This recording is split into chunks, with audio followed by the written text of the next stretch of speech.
សង្ឃឹមព្រោះលែងមានទីពំនឹងពួកមេសាសនាចាប់ថ្នាក់ប្រកាន់ខឹង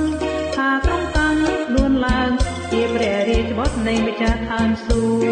គ៌ថ្ងៃអាទិត្យព្រឹកជាថ្ងៃអស្ចារ្យទេវតាលេចមកឯភ្នំពួកយាមភ័យស្លន់ធ្វើទាំងចំហទេវតាក៏បាត់ណោថ្វាយព្រះអង្គម្ចាស់ថ្លៃ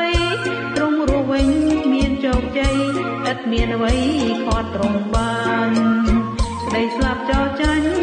ដោយព្រោះទ្រង់បដូរប្រាណខំយកជ័យត្រាបានដើម្បីសង្គ្រោះដល់យើងគ្រប់គ្នា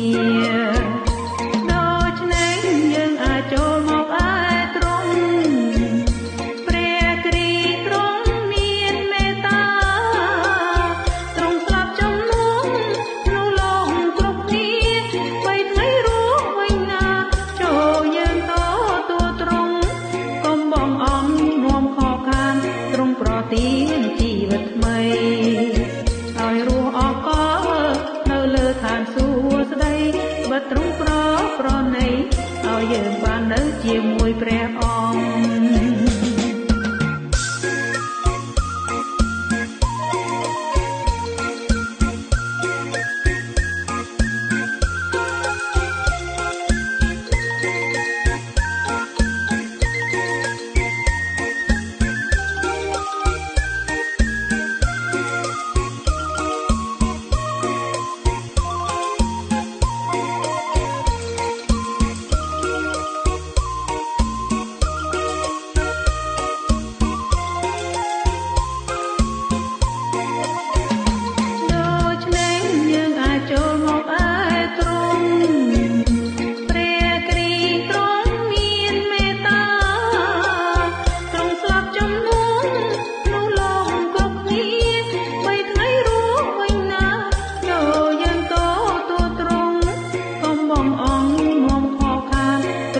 ទានជីវិតថ្មី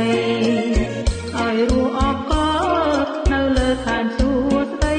បិទទ្រង់ប្រណីឲ្យយើងបាននៅជាមួយព្រះអង្គ